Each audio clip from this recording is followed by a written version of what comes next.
Yo, what's going on, everybody? We got Deep Discog Dive.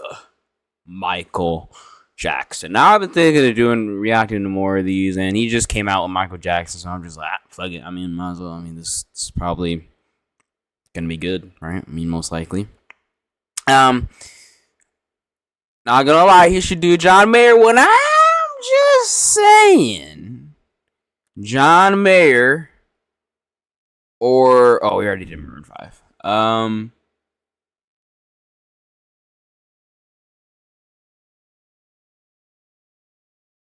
John Mayer. He should do John Mayer. John Mayer. No one's gonna watch that though, so he's probably not gonna do it. Fuck it. All right. Well, let's just watch. A director's cut version of this video is available through the all-new Mike the Snare Patreon. Thank you and enjoy. Welcome back to the Deep Discog Dive. This one is gonna be rough. We're talking today about an artist who is integral to pop music as we know it, who is responsible for some of pop music's greatest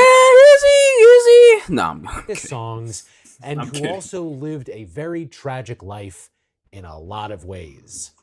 But at some point, we'll get to hear the bass line from Get on the Floor, so hopefully it'll all be worth it. Today, we're talking about Michael Jackson.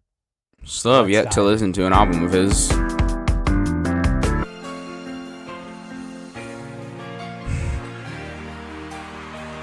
That clip is so stupid. Gary, Indiana, August 1950. Gary. Michael Joseph Jackson was born. He grew up with 5 brothers and 3 sisters. Damn. Randy, Tito, Jermaine, Marlon. I'm so glad I'm a fucking only child, bro. I'm already not like that fortunate enough, but imagine what did he have? Like 8 siblings? Bro, I wouldn't even be able to make videos because of how poor we would be. Imagine having to pay for 8 children. No. When Jackie, Latoya, Rebby, and Janet. His mother was a Sears clerk and a devout Jehovah's Witness. It's an interesting His father name. Was a crane operator by day, but he moonlighted as a blues guitarist and Olympic-level abusive dad. Oh, I'm sorry. Did you think I was joking about the roughness? I have to, not tell you all the stories I learned about Joe Jackson in order to keep this video at a reasonable length and a reasonable level of happiness. Any way you can imagine a father being terrible to his children, Joe probably did it. One night in 1965, after Tito broke a string on Joe's guitar, Joe went in to smack Tito, but didn't when he learned that Tito could play it. And when Jackie and Jermaine joined in to harmonize, with tears coming down their face, Joe Jackson then had an idea. Have his boys play in a band together. While it was a trio at first, soon Marlon and Michael joined in, making them Maroon 5, the Jackson 5. Jermaine was initially the lead singer of this group, but in time, the family learned of Michael's innate showmanship. Hey! Put him New Maroon 5. It's happening, guys. New Maroon 5 single May 2nd with Lisa. Now, no. I'm not gonna go all long about this because that's not what the video is about.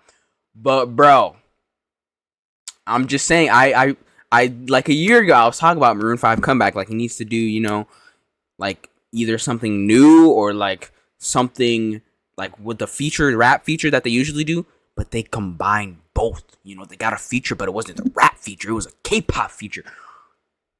We're going to see how that goes. I'm very interested to see how that goes. Front and center. From then on, with Joe as their manager, the lives of...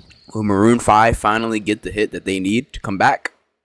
We'll have to see. The Jackson boys were dedicated to performing. No sports, no extracurriculars, no socializing with other kids, just performing. And we're not talking just traditional performance venues. Joe Jackson had his kids perform anywhere with a stage, including strip clubs. Yep, these young underage boys would play at strip clubs.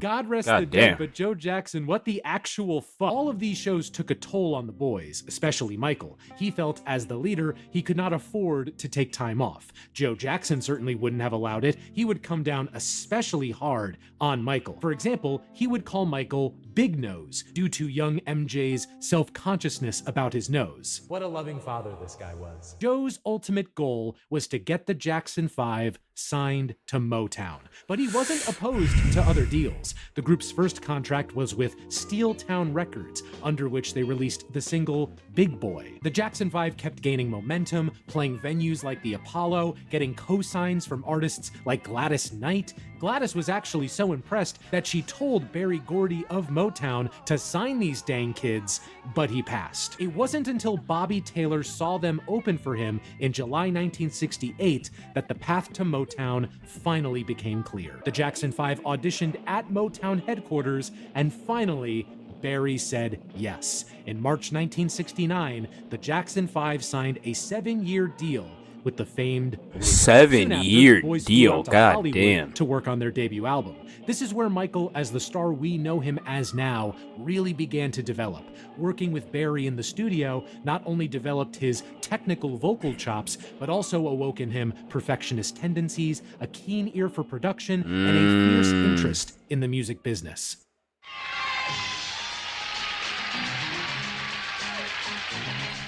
I have the pleasure of introducing a great young star who has been in the business all of his life. He's worked with his family, and when he sings, no reactions. He lights up the stage. Here he is.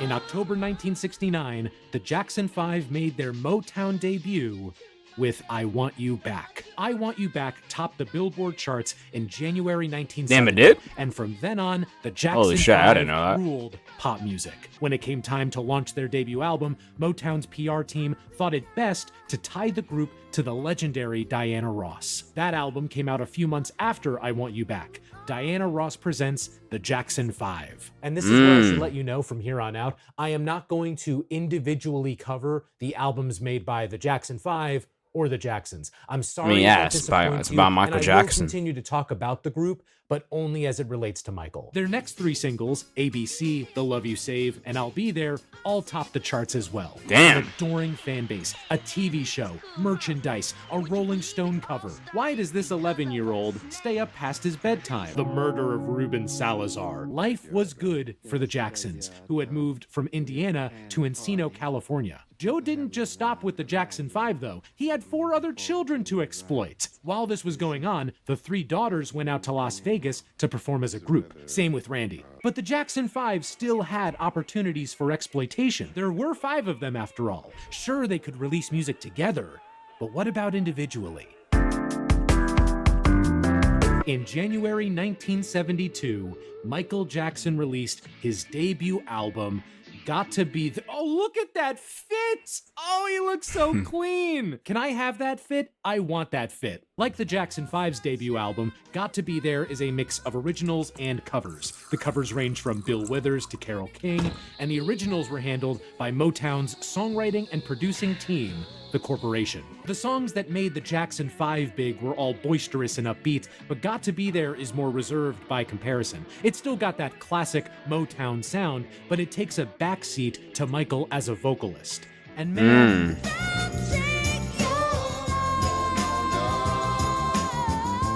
he's so good at it. That voice coming out of this boy, it's simply sublime. This kind of reminds me of Björk's first album. Not debut, but her very first album from when she was a child. In the grand scheme of things, this is a novelty, but it's a well-made. I know nothing about Björk. You can't hate on it. Look at that guy. He's just a little munchkin.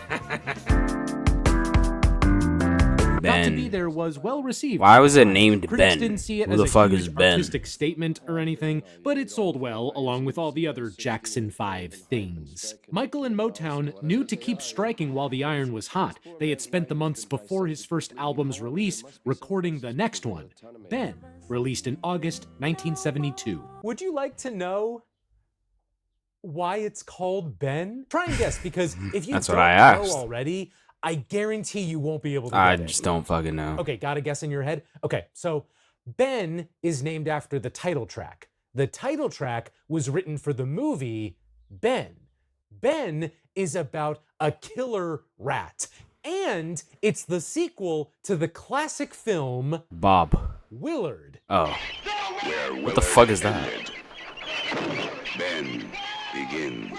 As an album, Ben is similar. How do you make in a movie execution about to Got a to Be rat? There, but his fit is just okay. Unless the rat can In talk. fact, I'm I don't gonna know. lay out Did they have that something now technology instead back of then? later. Talking about MJ's Motown albums after his debut is tricky because they share a lot of elements. I liked Ben. I liked Everybody's Somebody's Fool. I have to like My Girl out of sheer principle. On the flip side, though, my least favorite song from Got to Be There is In Our Small Way, and for some reason, it's back here. Not even a new version, it's just the same song. What? If you were a fan of Got to Be There, you would like Ben.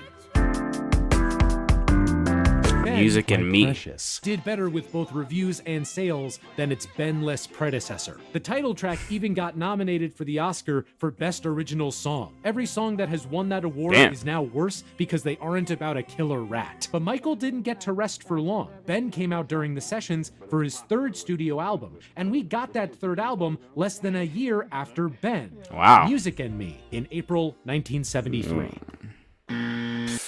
A lot of people think that this is MJ's least good album under Motown, and I'd like to add my nuanced opinion to that discussion.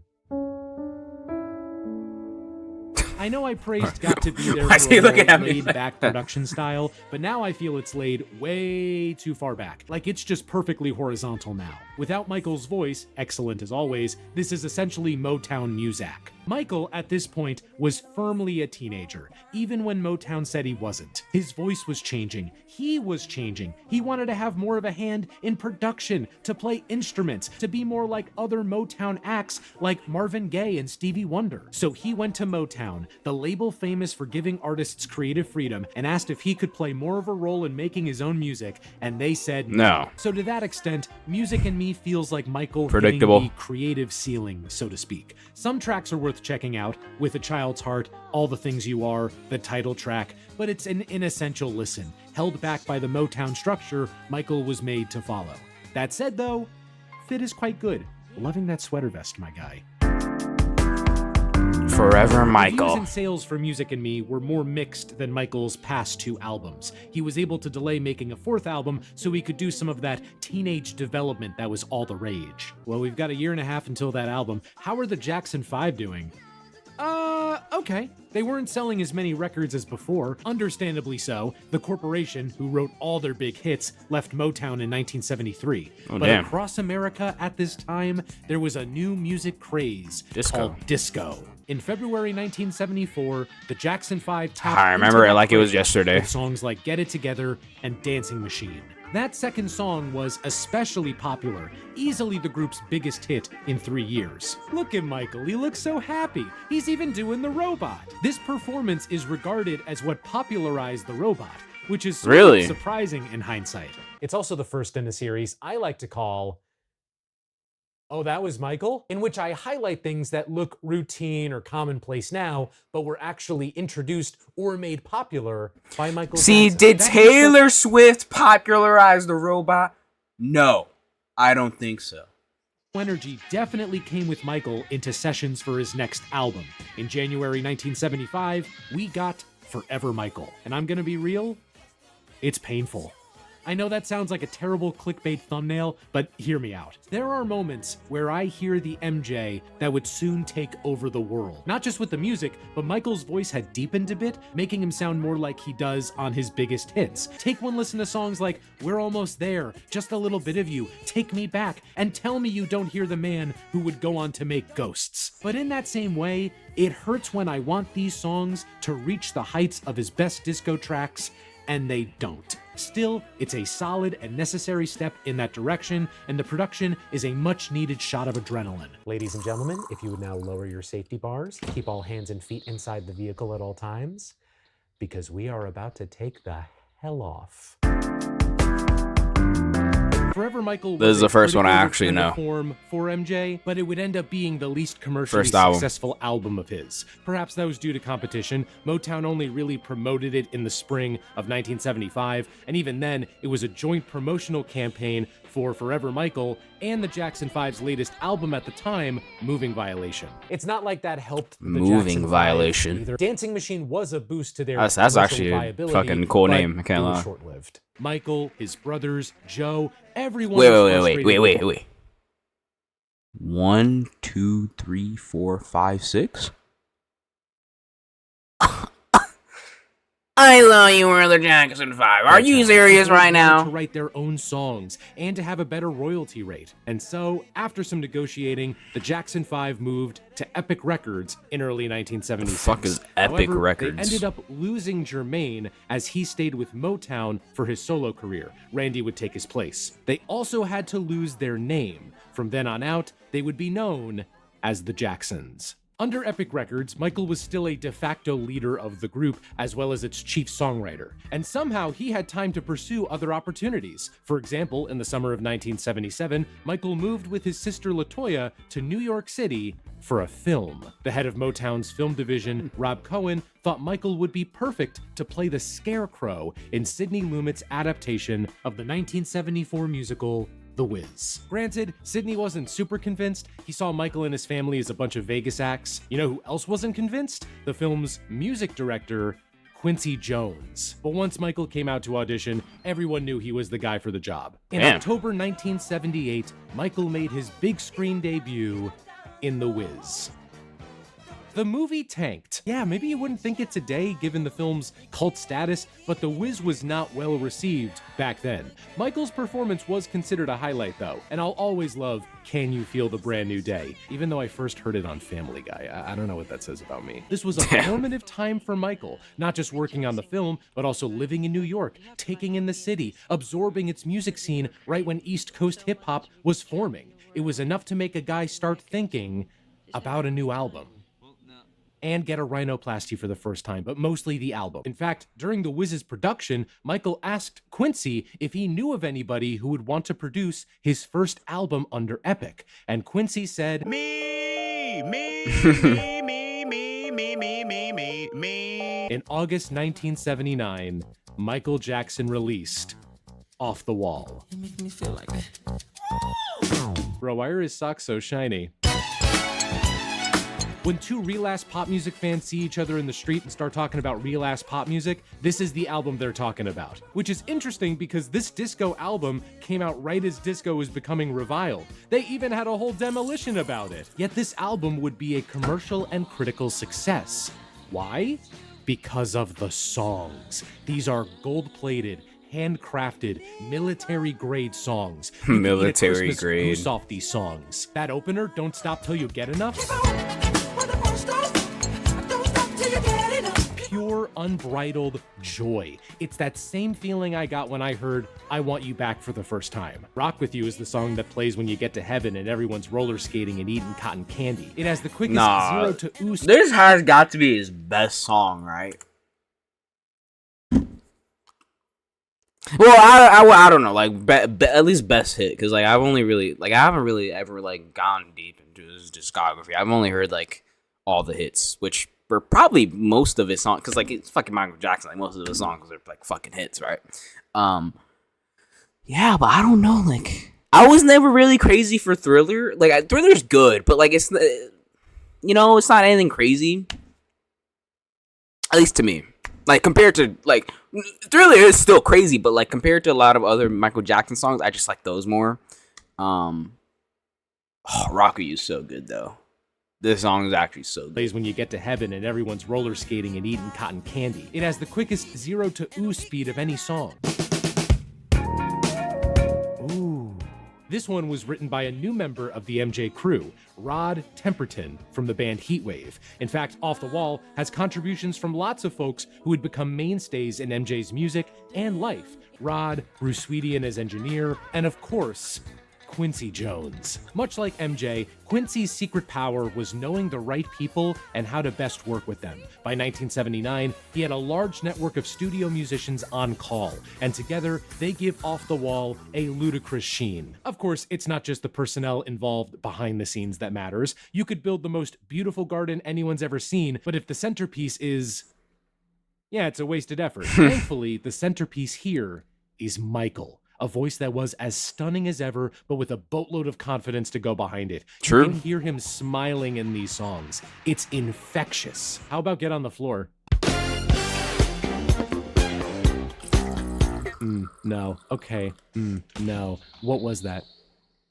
What did you just do? You can't... You can't just do that. That bass line is what men start wars over. And you just did it. I'm gonna say it, most underrated song in Michael's whole discography. Now, it's not just the bops that stand out. Michael finds time to slow the groove down on It's the Falling in Love and Girlfriend. And on the farthest end, you've got She's Out of My Life, a heart-wrenching ballad about Michael losing a partner. It was apparently written for Frank Sinatra. I would give numerous things to hear how Sinatra would have performed this. That said, I have to admit something. If you've ever seen the movie Monsters, Inc., you might remember the one part where Mike sings, "She's out of our hair." And every time I hear Michael go, "She's out of my life," I imagine Mike Wazowski singing, "She's out of our hair." Can you blame me? Even the ending musical montage in Monsters, Inc., there's the bit that looks the same as the music video. I am realizing at this exact second that this is probably a reference. I never really considered the possibility that this was just a reference to the She's Are You Serious? Music video. This is really going to shake up who I am as a person, you know, like all the values that I hold for myself. Now, I know I've been showering this album with praise, but I cannot, in good conscience, call Off the Wall Michael's best album. Here's the thing, though. That's not because of this album, but the ones that will follow. If this is the gas Michael is cooking with now, oh Christ. Was Off the Wall Michael Jackson's debut album? No. Was Off the Wall Michael Jackson's debut? Yes. I mean, no offense to the Motown albums, and I especially mean no offense to his fits, but Off the Wall is when Michael Jackson, the pop star, was born. It gave him the highest sales and the best reviews of his career so far. Michael didn't waste any time capitalizing on that. A few weeks after Off the Wall, Michael turned 21 and let his father go as manager. He also hired his own attorney, John Branca, who helped him negotiate a new deal with Epic. But even at the highest point of his career yet, Michael wasn't satisfied. While the public certainly paid more attention to him now, he still wasn't taken seriously in the places where it mattered to him. When the 1980 Grammys came around, Off the Wall was nominated for only 2 awards. And sure, it did win one, Best Male R&B Performance for Don't Stop Till You Get Enough, but Michael wanted more. Like, he didn't even win Song of the Year. What won that year? Doobie Brothers' What a Fool Believes? Okay, that is actually a very good song. That would have been a tough decision. Now, if it was Get on the Floor against What a Fool Believes, that would have been easy because Get on the Floor is a better song than many artists have done. Also, let's not beat around the bush here. The Glaze is As insane. a black artist, Michael knew what he was up against. He knew he'd have to put in a ridiculous amount of effort to be what he wanted to be. And he wanted to be the biggest thing in music. In summer 1982, at Westlake Studios in LA, Michael assembled a team with Quincy back as producer to work on Off the Wall's follow-up, an album called Starlight. Yay. These studio sessions were guided by one goal. Every song had to be good enough to be a single. In November 1982, Michael Jackson released Thriller. I'm gonna do something different for this album. Instead of talking about it as one package in isolation, I'm gonna walk you through the singles in the order that they were released. This will work out because 7 of the 9 songs off Thriller were singles. Damn. And man, some of Thriller's singles are undisputed pop classics. Man was 24 when he made Thriller. When I was 24, I made 10,000 subscriber Q&A announcement. Ask yourself which of these had more of an impact on pop culture. Q&A announcement, obviously. Because I probably won't like the answer. They had a ton of options for the first single, so they released The Girl Is Mine. The doggone girl is mine. I mean, like, what? So they released The Girl Is Mine. I mean, Paul McCartney on the feature. I mean, you got it. I mean, like that. I mean, like, okay, as like songs, like, okay, like that's kind of a weird decision, but I mean, like, Paul McCartney's on the fucking songs. I mean, Mine. The doggone girl is mine. Okay. This is an interesting choice, but I mean, come on, there's a very clear reason why this was the first single. It's guest star. I don't understand the way you think, saying that she's yours, not mine. If I were to release a lead single for my album, and one of the songs had yeah. The Man Who Made Martha My Dear, yeah, I'd probably want to drop Yeah. that first. That said, reviews at the time for the song were not stellar. Really? Many saw it as an odd pivot away from what made Off the Wall work. So the album came out a few weeks after The Girl Is Mine. Michael Jackson's Thriller. The excitement never lets up. It debuted at number 11 on Billboard's album chart. Reviews upon release went damn, something like, only "Oh, 11? shit." The next single was Unfair. I've wondered through this whole project, if someone I knew didn't know any MJ, and I had to pick one song for them to get MJ, it would be Billie Jean. The emotion in Michael's voice, the way the percussion, the bass, and the synths blend to form this rock-solid backbone, and of course, the chorus.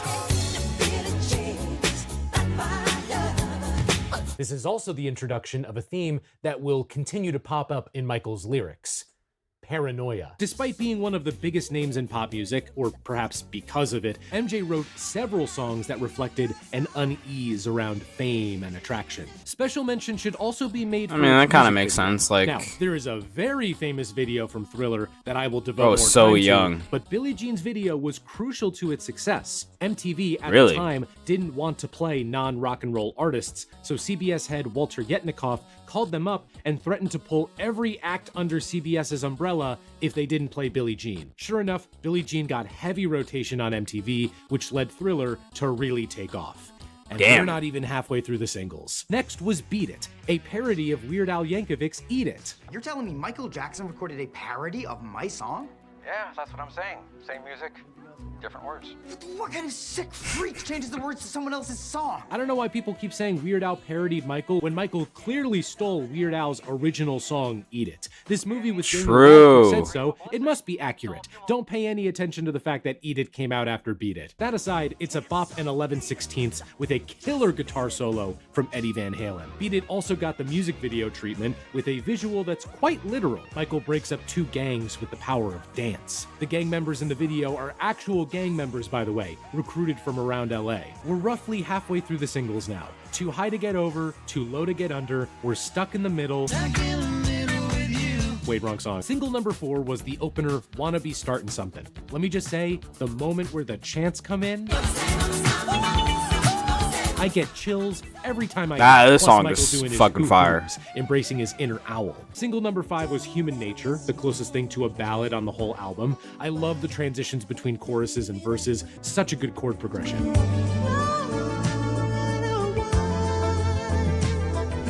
Single number 6, PYT. What do you want me to say? fucking classic. Classic. You want me to say? Oh my god. You want me to say pretty ugly? You want me to say classic? We're gonna talk about Thriller very soon, but before I do that, what were the 2 songs that weren't singles? Oh, yeah. Be Mine? Let me tell you, this is a lodestar of a song. It gets up early, clocks into work on time, puts in the full 8 hours, then comes back home to a loving family. Simple, clean, dependable jam. And lastly, the album's closer, The Lady in My Life. Rolling Stone recently came under fire for calling it the worst song off Thriller. I'll throw like a twig on that fire. I've always liked it. It's nice. A calming way to end an album that is otherwise bursting with bangers. Though that raises an interesting thought experiment. What is the worst song off Thriller? I think it's interesting because Thriller is loaded with tens, but it reveals a lot probably about one of someone those when two. you learn what song they consider to be an 8 or a 9. The ones that weren't singles. It's not Lady in My Life. It sure as hell isn't Want to Be Starting Something, Billie Jean, Thriller, PYT, Human Nature. The Girl Is Mine. It's Thriller? It could be. Oh. This No! is very much a person. No. No. No.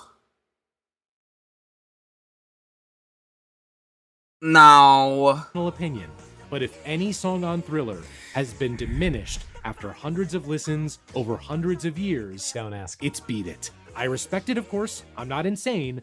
It's just the one song that, at this juncture, I could do without. I realize I haven't talked much about Thriller as an album or like giving you a review of it, but why would I need to? Thriller isn't even an album at this point. It's a historical document. It represents the 2 or 3 years when Michael Jackson went from famous pop star to literally the most famous musical being on the planet. In 1,000 years, alien archaeologists will dig it up and use it to analyze our archaic society.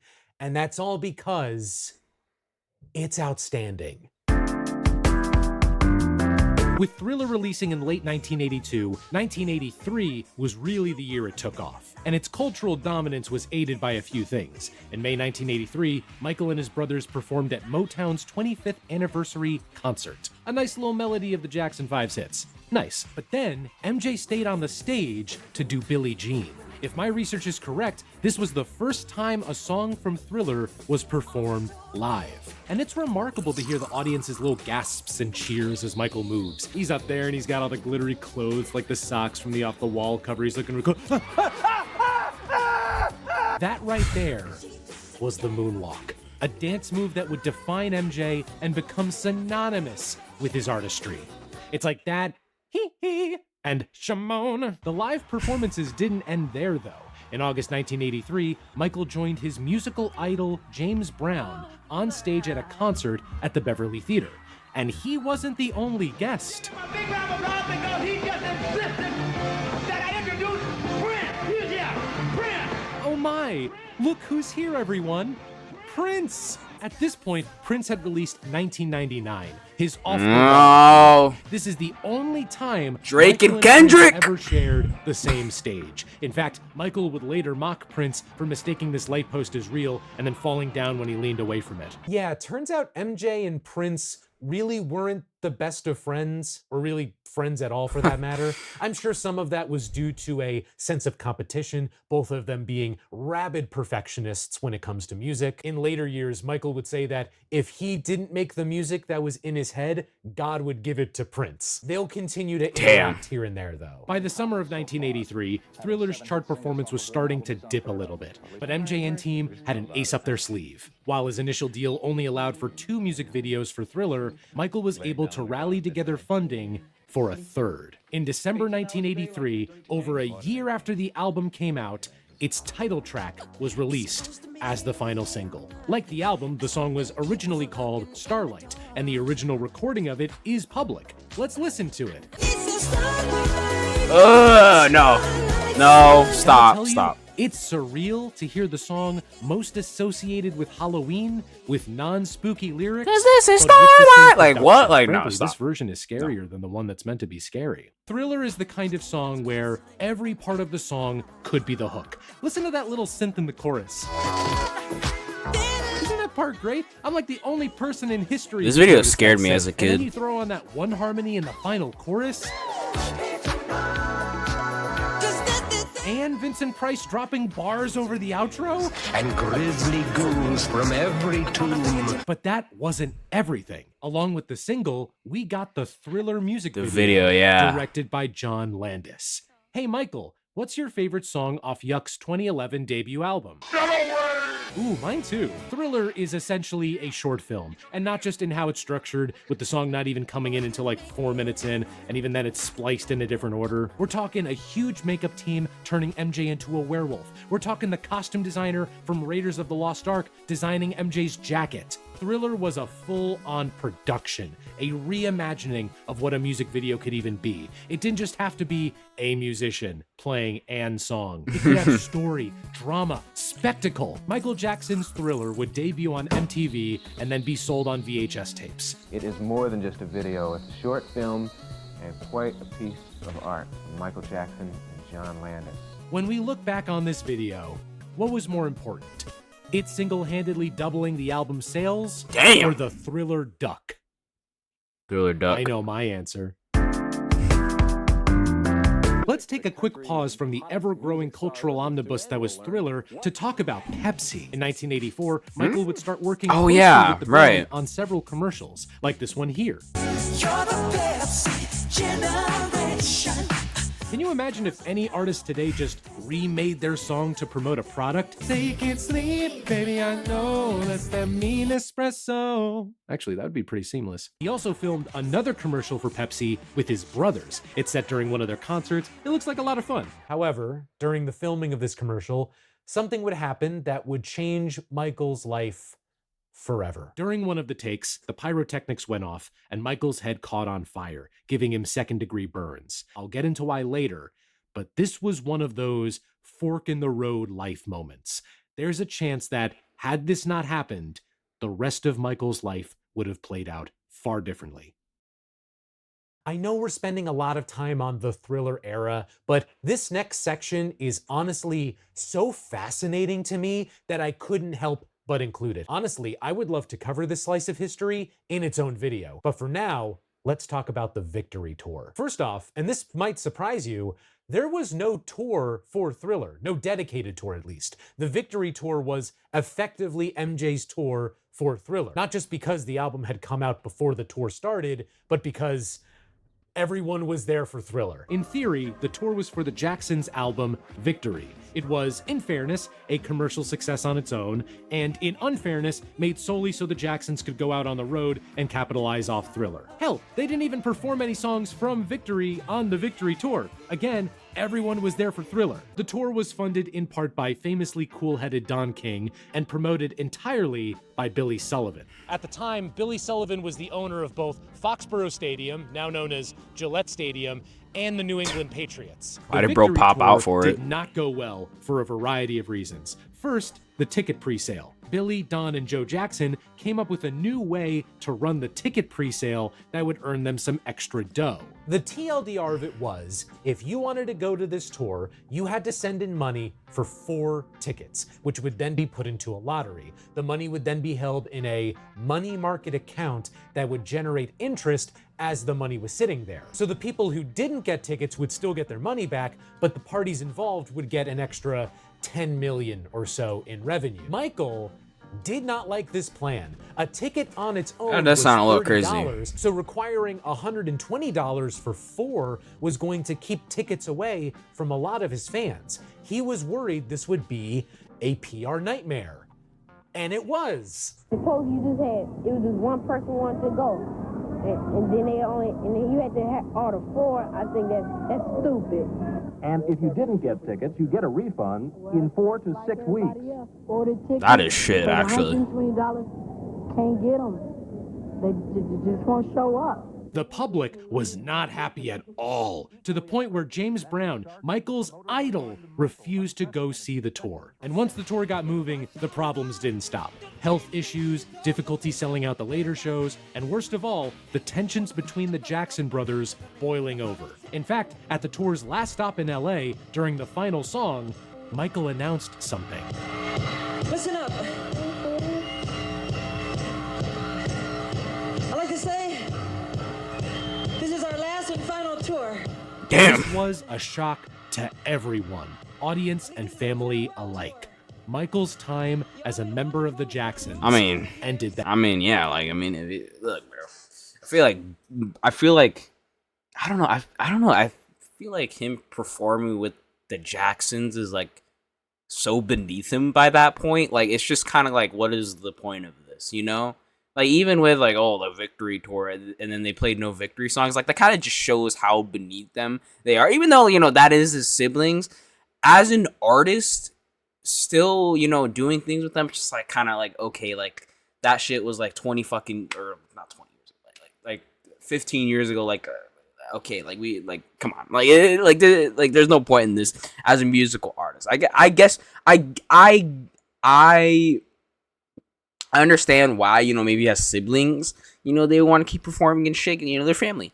But, I mean, it seems like there's, like, some tension between them, so it's, like, first of all, like, I am, like, rich as fuck. I am, like, if I'm Michael Jackson, I'm like, wait a minute, like, I'm, like, on my own doing, like, the best I can. Why am I going out and touring with these dudes who, like, don't need, like, who are these people? Like, you know, I mean, kind of not like that. I mean, it kind of sounds, like, really fucking egotistical when I say it like that. But, like, you understand what I'm trying to say, right? Like, that night. If there was any long-term benefit to come from the Victory Tour, it was Michael hiring Frank DeLeo, Epic's chief of promotions, as his new manager. Frank would have a strong hand in marketing Michael in the years to come. Here's the part that really blew my mind, though. So why is he just here? Invested a lot of his own money into this tour, and he was the one who lost the most. That, combined with a couple other bad investments, meant that he had to sell both Foxborough Stadium and the New England Patriots. Damn. It would change hands a couple times in the years following until they were eventually sold to Robert Kraft. Kraft then, of course, overhauled the whole team in the stadium, and he brought in both Bill Belichick as head coach and Tom Brady as quarterback. So in other words, Michael Jackson is loosely responsible for one of the greatest dynasties in American football history. That's crazy. What do you even do with that? I'm sorry, but like, what am I supposed to do with that information? Michael Jackson's tour didn't go as well as he'd hoped, and that led to this? Huh? I hope it would be clear after I dedicated 3 whole sections to it, but Thriller was successful. Michael was even getting invited to the White House. Isn't this a thriller? Please give some TLC to the PYTs. I know that sounds a little off the wall, but you know what I mean. They said, we want you back. Reagan, I'm about to come down to hell and smack you for all those puns. It has gone on to be the best-selling album of all time. And I'm not going to qualify Did Taylor do that? By the way. I'm not going to say best-selling album of all time as of this video. No. The second best-selling album of all time has sold 20 million units less than Thriller. The closest album from this century is Adele's 21, and that's only at 31 million. We Did Taylor do that? Collective people are never going to purchase 50 million copies of an album ever again. Thriller is the best-selling album of all time. And making good on his initial drive for one-upping Off the Wall, Michael left the 1984 Grammys with 7 awards for Thriller, and 1 for the E.T. audiobook he narrated. But despite all the accolades, these were dark times for Michael. The Victory Tour had irrevocably fractured his relationship with the rest of his family. An unprecedented level of stardom took its toll on him. He would spend 1985 relatively out of the spotlight. His only musical contribution was a co-writing credit on We Are the World. His biggest move in 1985, though, was on the publishing side.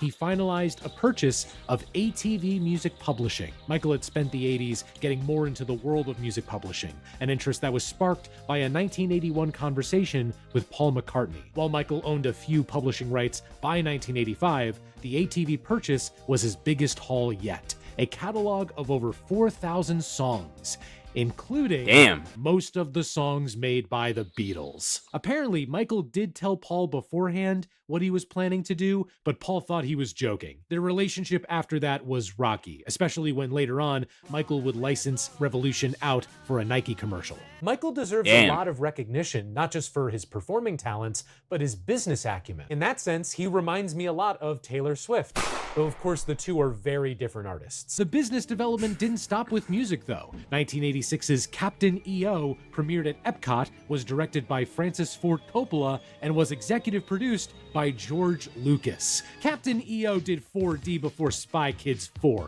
Let that sink in. It may also be the most financially successful thing Coppola ever directed, which I mean, unironically, let that sink in. 1986 was when the press really went wild with Michael Jackson. Stories about MJ sleeping in a hyperbaric chamber, him having a shrine to Elizabeth Taylor, him wanting to buy the bones of Joseph Merrick, aka the Elephant Man. What? These stories are wild and outlandish and fabricated by Michael and his team. Yep, those stories were staged and fed to tabloids like the National Enquirer, and boy did they run with them. Michael's belief was, as long as people had his name in their mouth, he was winning. This strategy would pay dividends All for publicity Michael at is this good time. publicity. It would also come back to bite Makes him sense. so hard in the ass. MJ was starting to need a strategy, though. The money he was earning from Thriller, the ATV catalog, and a $10 million endorsement deal with Pepsi was immense, but new artists were coming up to take his throne. Madonna had just released Like a Virgin,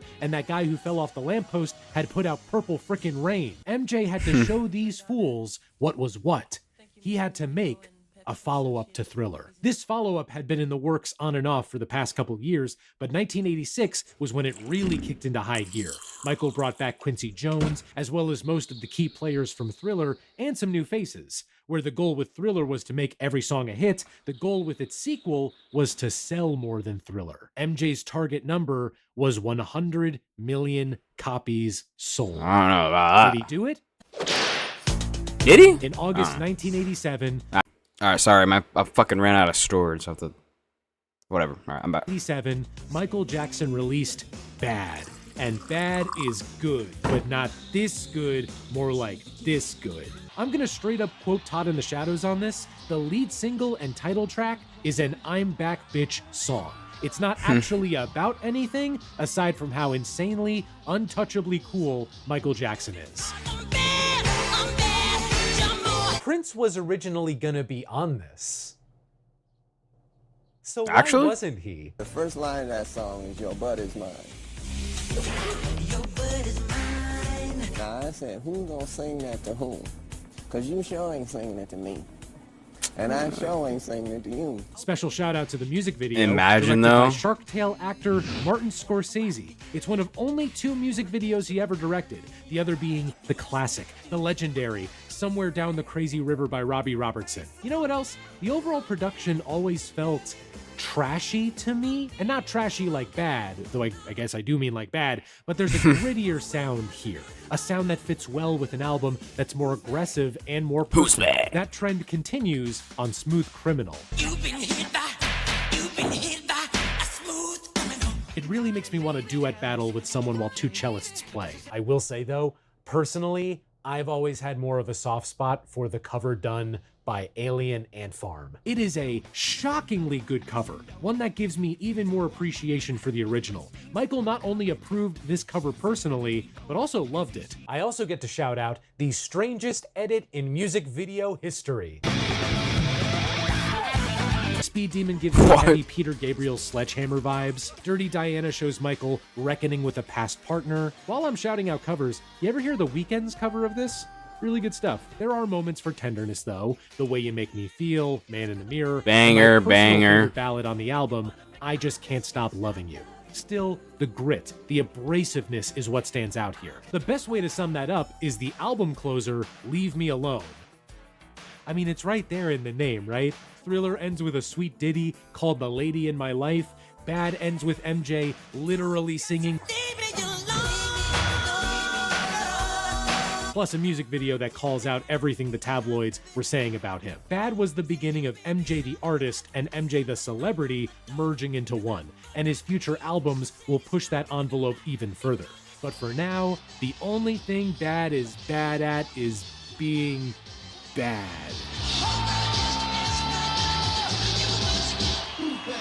Who's there? So did Bad sell 100 million copies? Yes.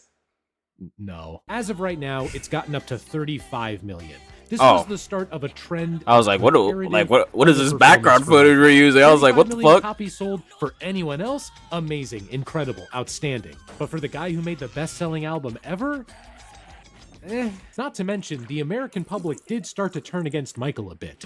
In one 1988 poll, Rolling Stone readers voted Michael as worst male singer, worst male rock artist, Really? worst album cover, worst single, worst video, worst dressed. My God, yo, you gonna stop there? How about most likely to be a stinky doo-doo head? Still, in the grand scheme, Bad was a success. In my estimation, the true king of pop, rock, and soul, Mr. Michael Jackson. As was its world tour, which ran from September 1987 to January 1989. The rumors about Michael did not stop during this time. I mean, the tabloids were saying that Michael was traveling with a pet gorilla. Like, are you kidding me? What? He's a pet chimpanzee, you silly bitches. My friend. Oh, he actually was? What This the is fuck? Bubbles. Say hi to Bubbles. Wait, I've heard of Bubbles is this. Michael's pet chimpanzee. Actually. Bubbles not only traveled with Michael during this tour, but he also joined Michael during press conferences and in the studio. Bubbles is also Bro's the just reason chilling. why we didn't get a duet with Michael and Freddie Mercury, because Freddie didn't like having a chimp in the studio. Ah well, Freddie's loss. Even with Bubbles' glorious presence, Michael was dealing with plenty of troubles. I haven't mentioned it yet, but Michael was a Jehovah's Witness. He even used to go door to door preaching the word. Damn. An activity he would eventually share with Prince. And throughout his adult career, his work would cause a lot of friction with the religion at large. Billie Jean got him in some trouble with the sexual lyrics and MJ grabbing his crotch when he performed it at the Motown anniversary show. There was also the Thriller music video, which dabbled in darker themes that the church frowned upon. You know that disclaimer where MJ said he didn't believe in the occult? That was put in so he wouldn't be expelled from the church. This friction culminated with the Smooth Criminal video.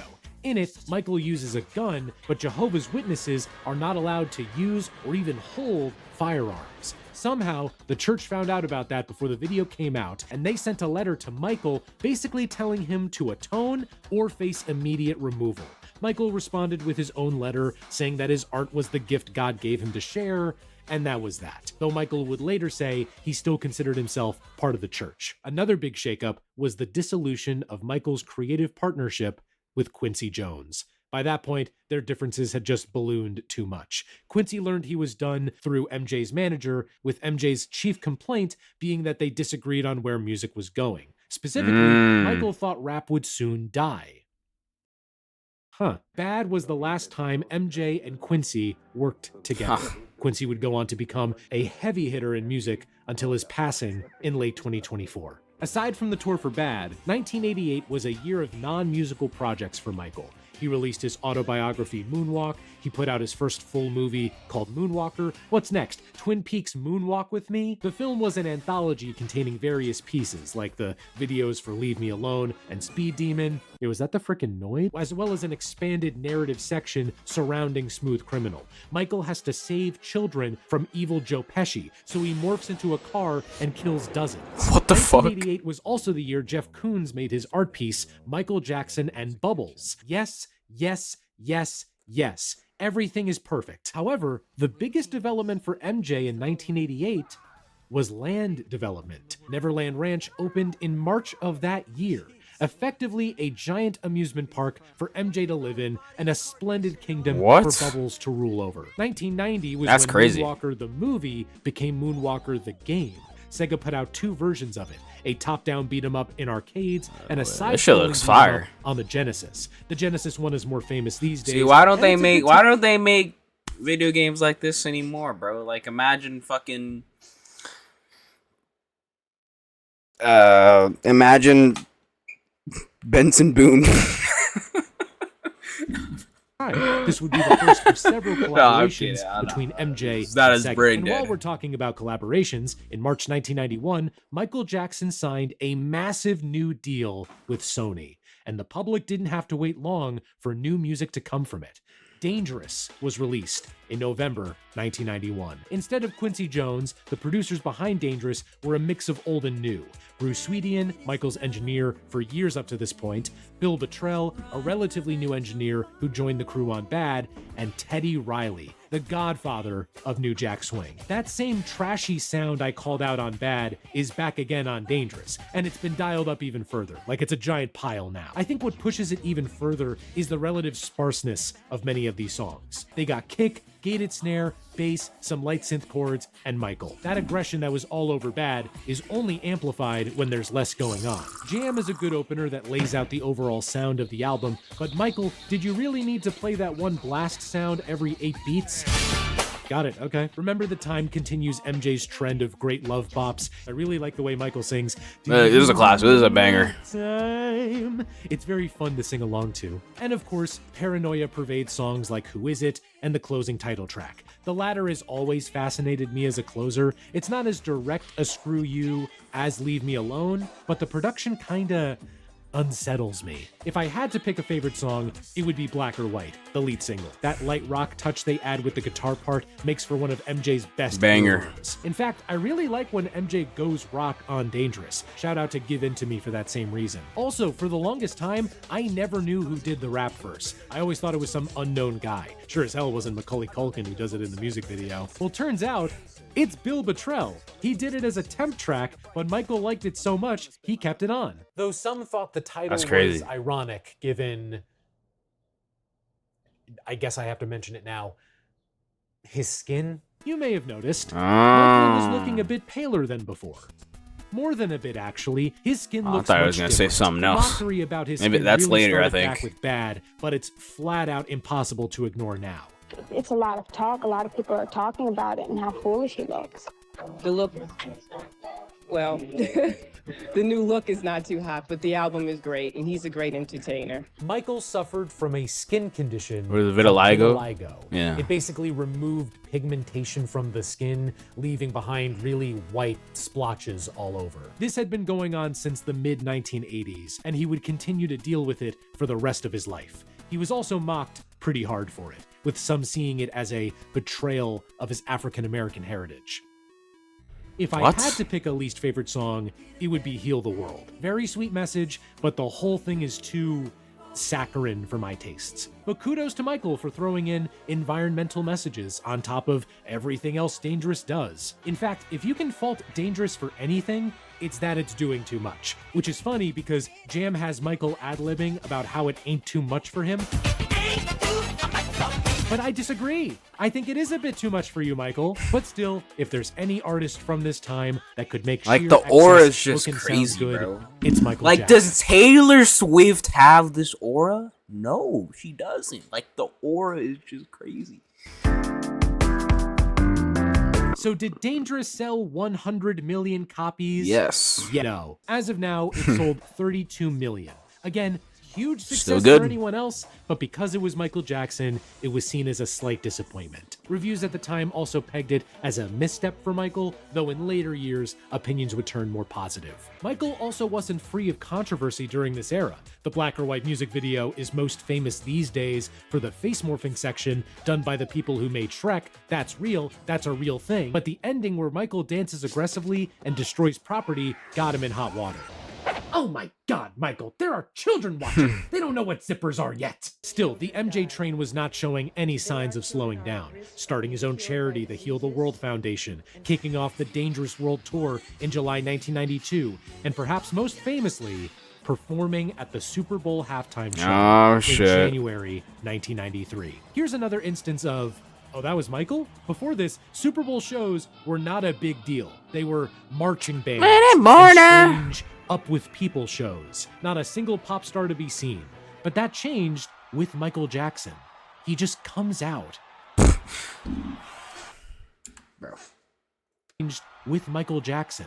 He just comes. Has Taylor Swift ever stood like this? Ever? Has Taylor Swift ever, like, he's just standing there and the aura is just oozing, like it's just insane. Has Taylor Swift ever done this? I don't think so. Comes out. And he stands there for almost 2 minutes.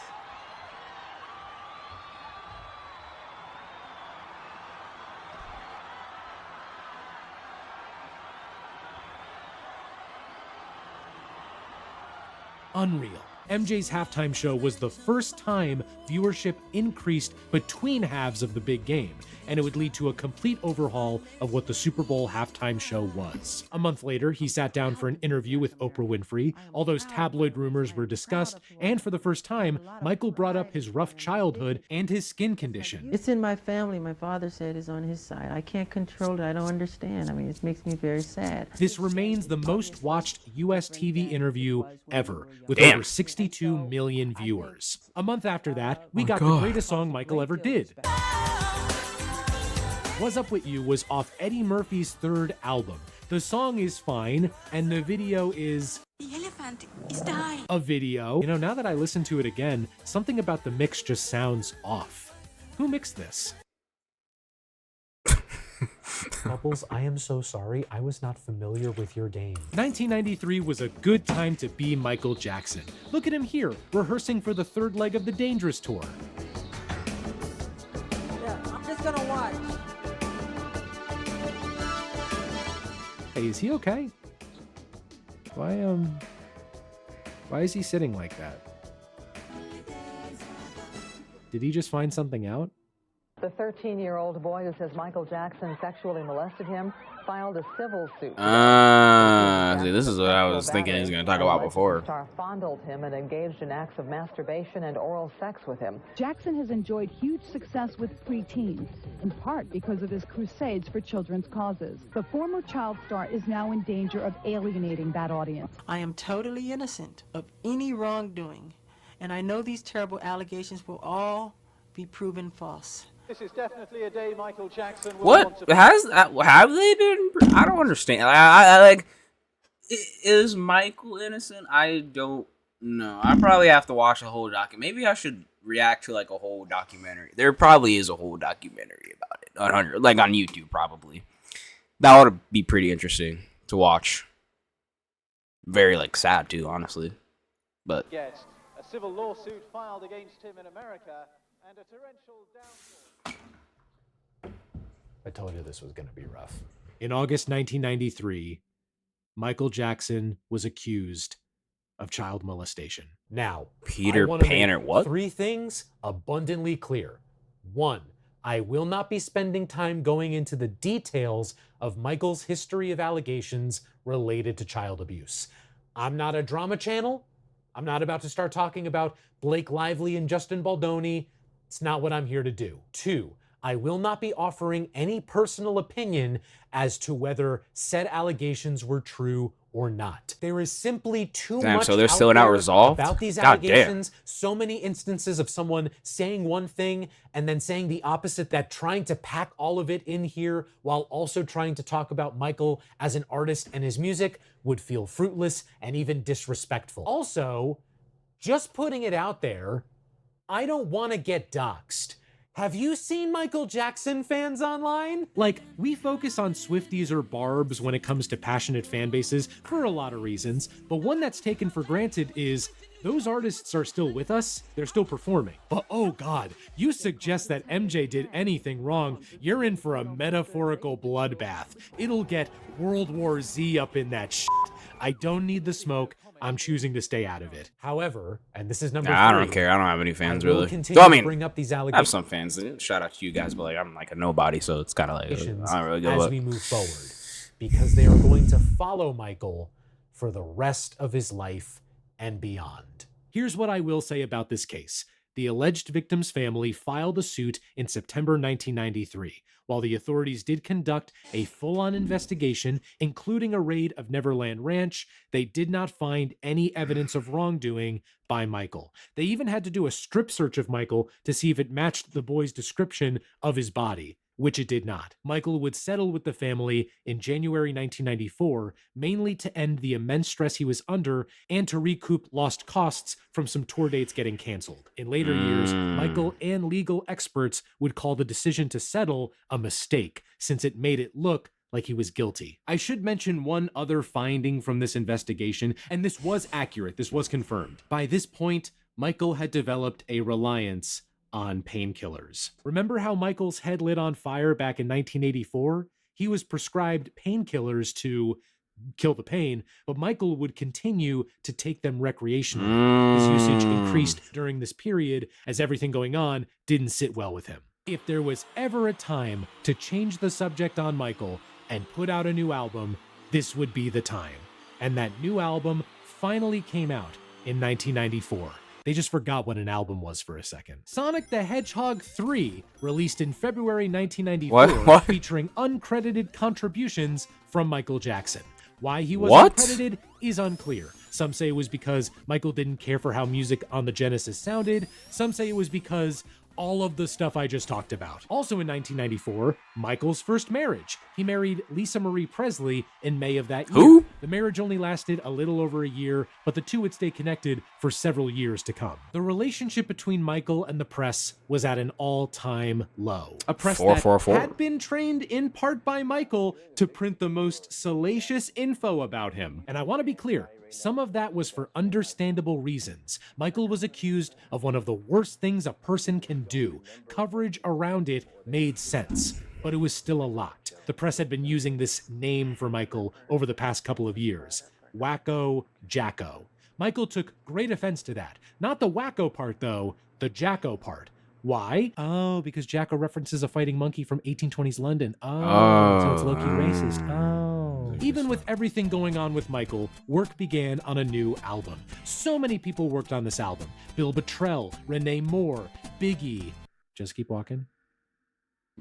Jimmy Jam and Terry Lewis. No expense was spared promoting this album either. Definitely does not help his case. 30-foot statues of MJ were placed all over the world. One of those statues also appears on the cover of MJ's first double album, History. Did Taylor Swift ever fucking put up a 1,000-foot statue? I don't think so. The cover of MJ's first double album, History, Past, Present, and Future, Book 1, released in June 1995. Right off the bat, the first side opens on a great note with, "This is from Thriller."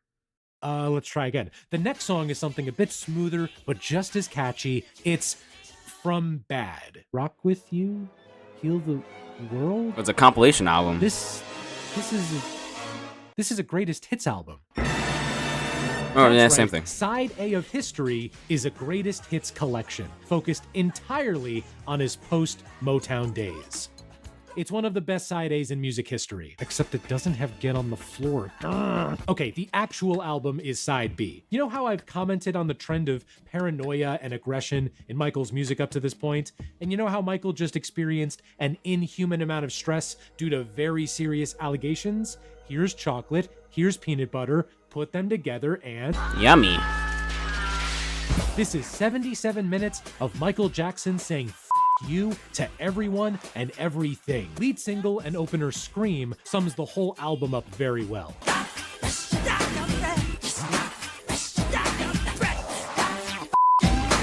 Michael's mad on this, and so is the guest, his sister, Janet Jackson. I feel bad because I haven't really mentioned Janet Jackson in this retrospective, and I'm not really gonna mention her again after this. But to be clear, by this point, Janet Jackson had become a very successful solo artist in her own right. What a wild music video too, right? This is often cited as the most expensive music video ever made. And I don't want to say that's wrong, so I'll let the guy who directed it say it. This video is in the Guinness Book of World Records as the most expensive music video ever made.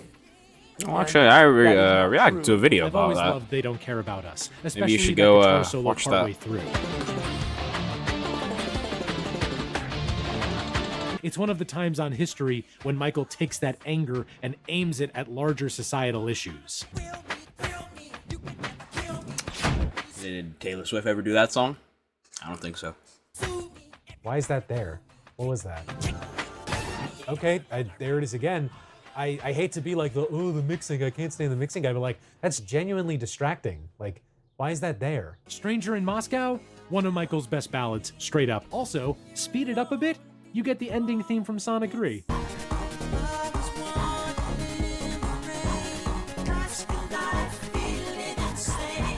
Another great ballad, if you can even call it one, is Earth Song. This is like the darker, angrier twin of Heal the World, and it just resonates more with me. Especially the final section where Michael is just letting loose. God damn, this video is crazy. Come Now. Or maybe Come Together. Yeah, so this Did Taylor Swift ever revive elephants? I don't think so. Existed since 1986. It was originally done for Bad. I'm actually kind of surprised this is the only time Michael took advantage of his ownership of the Beatles catalog for himself.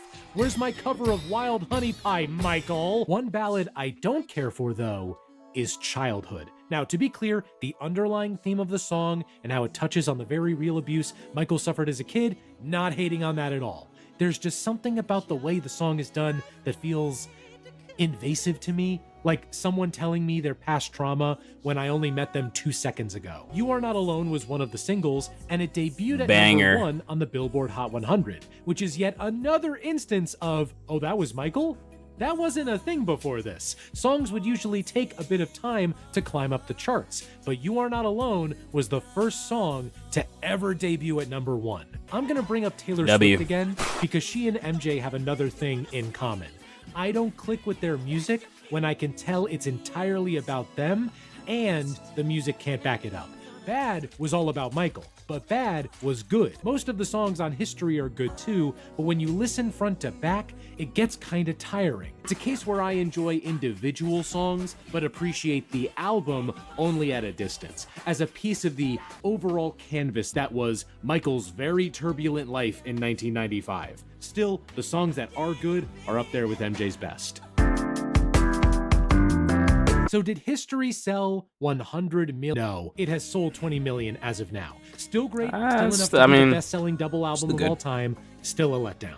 Here's something interesting though. For the first time in MJ history, the album sold better in Europe than it did in the US. Really? This will mark the start of a new phenomenon for Michael. As his sales performance in the US would dip, his performance outside the US would stay strong, if not grow. Once again though, this album cycle was not without controversy. Remember those noise blasts on They Don't Care About Us? It turns out they were masking Everyone Together on 3. 1, 2, 3. Anti-Semitism. The Anti-Defamation League came after Michael for that, and in response, he apologized and released a new version with those noises covering up the offending words. Michael's worldwide tour for History ran Maybe it's kind of good Taylor didn't do that one. To October 1997. Perhaps noticing the sales data for History, Michael only did 2 shows in the US. Most of the other shows were in Europe. This would be the most attended tour he ever did, with over 4.5 million total fans. That is kind of crazy, attendance. actually. But you know what they say, 4.5 million attendees in one hand is worth one woman in Australia. During his stop in Sydney in November 1996, Michael married Debbie Rowe. Before separating in 2000, the couple would have 2 children together, Prince Jackson, born in February 1997, and Paris Jackson, born in April 1998. Wait. How have I not heard anything about Michael Jackson's kids? Like, I feel like I've never heard anything. I might just be like under a rock or something, but like, have these people actually done like anything important? You ever see Prince Jackson's YouTube channel? He does rides on his motorcycle. Prince, if you ever watch this, hit me up, man. Let's collab. Even with the world tour. Wait, his name is Prince Prince Jackson. That is a little funny. Watch this. Hit me up, man. His name is Prince Jackson. Even with the world tour going on, Michael managed to put out new music. In May 1997, he released Blood on the Dance Floor, History in the Mix. It's not a new album, mostly just remixes of songs from History. Apparently, Michael was inspired by the dance music he heard in Europe during the tour. The standout to me is the title track. Easily would have been a highlight off History or even Dangerous. Reviews were mixed and sales were lackluster due to less promotion, but it still went on to be the best-selling remix album of all time. Oh, and how could I forget Ghosts, his 1996 short film written by Stephen King and Mick Garris. Why don't we just leave him alone? He hasn't hurt anybody. Your fault, jerk. Just couldn't keep your mouth shut. See what you've done? Aren't you ashamed? Young people are impressionable. Show him the neat stuff he did for us. Shut up. That's supposed to be a secret. Guys, I think this movie is an allegory for Michael's troubles at the time, but I'm not sure. A town goes to confront Michael Jackson for his odd behavior, and so he makes funny faces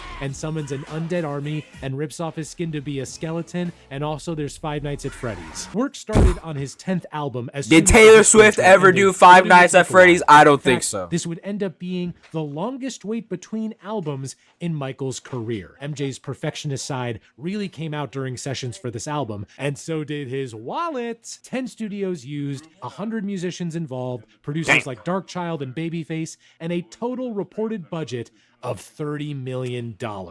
This new album would be the most expensive album ever made. And again, not qualifying that, no one is going to spend $30 million to record an album ever again. Michael would make occasional public appearances throughout the late 90s, but in September 2001, he held 2 concerts at Madison Square Garden for his 30th anniversary as a solo act. Not only did his set list run the gamut of his whole career, but there were also appearances by Usher, Liza Minnelli, Britney Spears, NSYNC, Destiny's Child, and his own brothers reuniting as the Jacksons. Cool. You know, maybe this is just me, but it's weird to remember that MJ existed at the same time as other artists. Still, it's not like this period was perfect for Michael. For one thing, he missed an important meeting on September 11th, 2001 by oversleeping. Come on, man, you could have at least tried to run over to where the meeting was. Oh. In October 2001, Michael Jackson released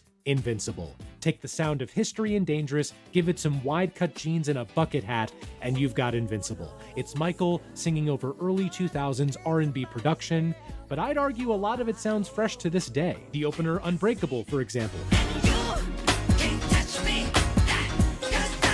Unbreakable Kimmy Schmidt. Great production, a verse from the late Biggie. It was actually supposed to be the lead single and the title track. The album was originally called Unbreakable. I know, right? Completely different message from the title they used. The lead single was instead You Rock My World, which, yeah, makes sense. That little bit of syncopation in the piano part, that's all you need, my man. An intro by Chris Tucker doesn't hurt either, nor does a music video starring Marlon Brando. Bing bang. Heartbreaker has a sick, stuttering beat, especially towards the end. Like, listen to this. That's awesome. And MJ still makes room for his smooth side on Butterflies, Whatever Happens, and Break of Dawn. I always think that last one was sampled on De La Soul's Break of Dawn, which wouldn't make sense because Break of Dawn came out in the 90s, but the beat from Break of Dawn is an MJ sample. It's I Can't Help It from Off the Wall. That said, the same things that didn't click with me on History and Dangerous are here on Invincible. It's a bit too long and a bit too overstuffed with ideas. But still, it's neat to see Michael trying after all these years. Man could have rested on his laurels after the 90s, but he basically made his own future sex love sounds 5 years before JT. Nice.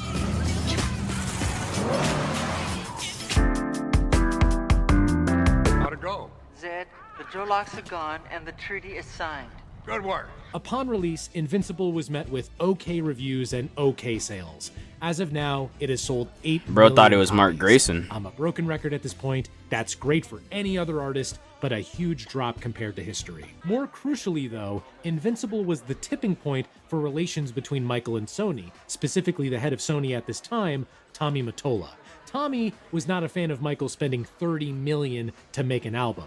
But then Michael chose not to go on tour for Invincible, which led to Sony not promoting the record, which led to Michael publicly clashing with Tommy. He is a mean, he's a racist, and he's very, very, very devilish. Later in 2002, an unknown surrogate mother would give birth to Michael's third child, Prince Jackson II, aka Blanket. See, there they are now, on a balcony in Berlin in November 2002. Wait. What an adorable sight of father and son. No.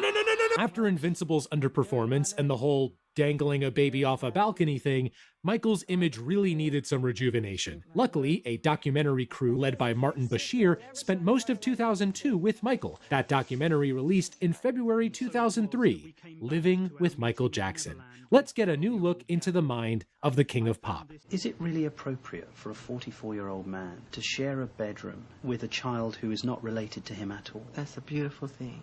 Do you ever sleep in the bed with them? No. But I have slept in the bed with many children. I sleep in the bed with all of them. Michael. Michael! Michael! This documentary was the beginning of a very turbulent period for Michael, one that would basically last for the rest of the 2000s. I mean, for one thing, Bubbles was too old to be a pet, so he had to be given to an animal trainer. That's the greatest loss of all. But seriously, more important than that, living with Michael Jackson revitalized the 1993 accusations against Michael. And then it led to a second round of child molestation accusations in late 2003. Oh, joy! This time, though, the allegations led to a full-on lawsuit in January 2005, and a media circus to go along with it. Again, I will not be diving into the details of this lawsuit. What I will say is, in June 2005, Michael was found not guilty on all crimes he was charged with. Still, the allegations and their ramifications would change Michael as a celebrity and a person. In fact, he never returned to Neverland Ranch after the trial. I think there's a key reason why the allegations have stuck for so long. The things Michael would say about children were weird. In fact, that's often a line that people close to him would say.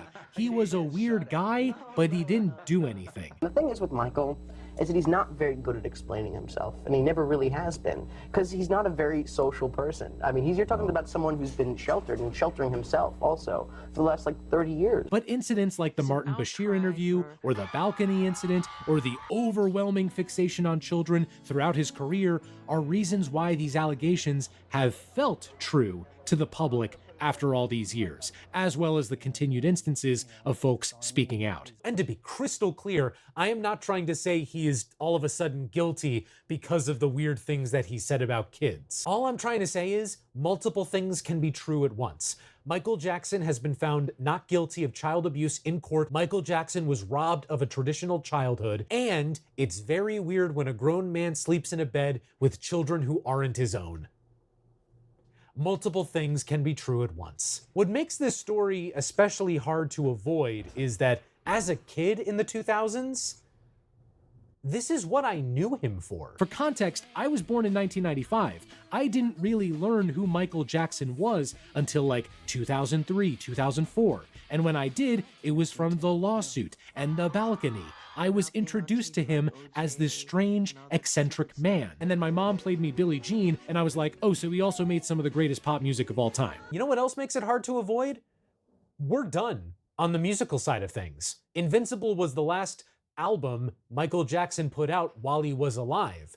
We're done with mainline albums. The only things left now to talk about are these allegations coming back to light. Well, I guess we could talk about what happened after. Following the trial, Michael was invited by Sheikh Abdullah to move to Bahrain.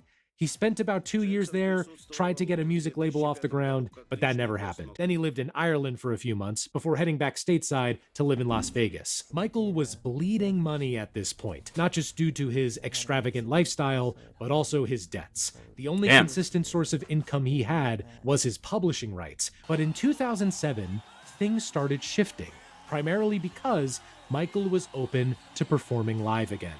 Not only did he and his team start planning a comeback tour, but he was also talking with folks like Pharrell and Neo to make new music. He was planning to make more films. These plans finally became public in March 2009 when Michael announced a series of London shows titled This Is It. While only 10 were planned at first, that number went up to 50 after insane demand from fans.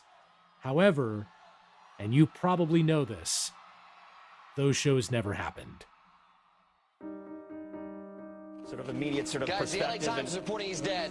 Carlos, I'm going to cut you off because we do have now word, according to the Los Angeles Times is reporting that Michael Jackson has died. Michael Jackson, the pop music and dance innovator, passed away yesterday. Jackson appeared to have suffered from cardiac arrest. He was 50 years old. We lost one of the world's most loved and greatest pop stars that we will probably ever know. Shock and sorrow at the passing of a legend. Outside the Los Angeles hospital where Michael Jackson was pronounced dead, tears for the star and his family. I might not feel the pain that they feel exactly, but to me I do.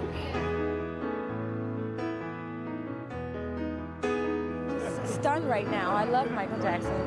One of the greatest entertainers that has ever lived in our time. I have to tell you that.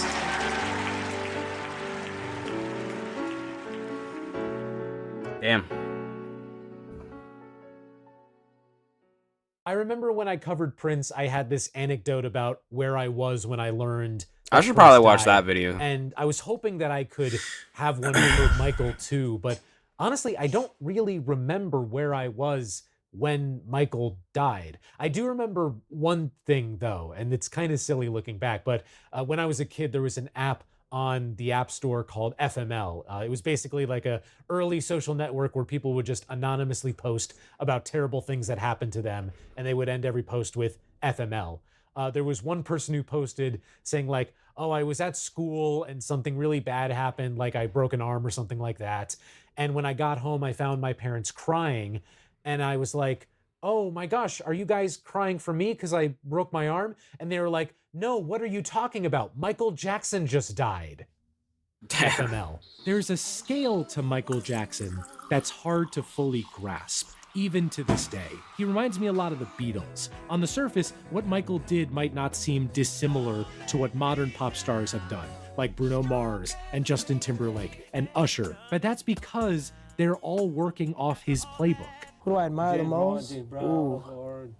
I think as far as music's concerned, I think no one has done it in such a big way than Michael Jackson. It's really untouchable. Obviously. It really is untouchable, and he opened the minds of the world. You can't say that you were an artist in this century and was not influenced by Michael. The archetype of a modern male pop star can be traced back to Michael Jackson. Pop music today does not exist without him. So what's happened with the Michael Jackson brand since? Well, the This Is It shows had to be canceled, of course, but they were able to release a concert film in October 2009. In tandem was the eponymous song with backing vocals from the other Jacksons. 2 posthumous albums have been released so far, Michael and Escape. The former had controversy around whether Michael even sang on some of the songs, and the latter is most known for Love Never Felt So Good with Justin Timberlake. I've always liked this song, but it might be one of the most memory-hold songs of the 2010s. Like, when is the last time you heard this song? I should also mention that the allegations against Michael have continued to persist in the years since his death. The most famous example is the Leaving Neverland documentary, which aired on HBO in March 2019. It had to be removed from HBO and Max, though, due to a non-disparagement clause from when the Dangerous Tour movie aired on HBO. The sequel to Leaving Neverland recently released on YouTube, with the director promising a bombshell third film. What a weird thing to tease. What he's referencing is, in 2026, the 2 gentlemen will be going to trial for a lawsuit against Michael's estate. Like I said before, for the rest of his life and beyond. If you want to get into Michael Jackson, the trilogy he did with Quincy Jones is arguably the best pop music has ever been and ever will be. After that, I'd recommend the 90s trilogy. And if you want to hear more about artists and their albums and their stories, check out my 2-hour-long deep DISCOG dive on Prince. God damn, that was 2 hours. All right. Hey, man, Michael Jackson. Michael Jackson, good music. Kind of weird other stuff, I guess. Yeah, man. Go subscribe to Mike the Snare. Subscribe to me. Follow my Twitter channel. And yeah, thanks for watching.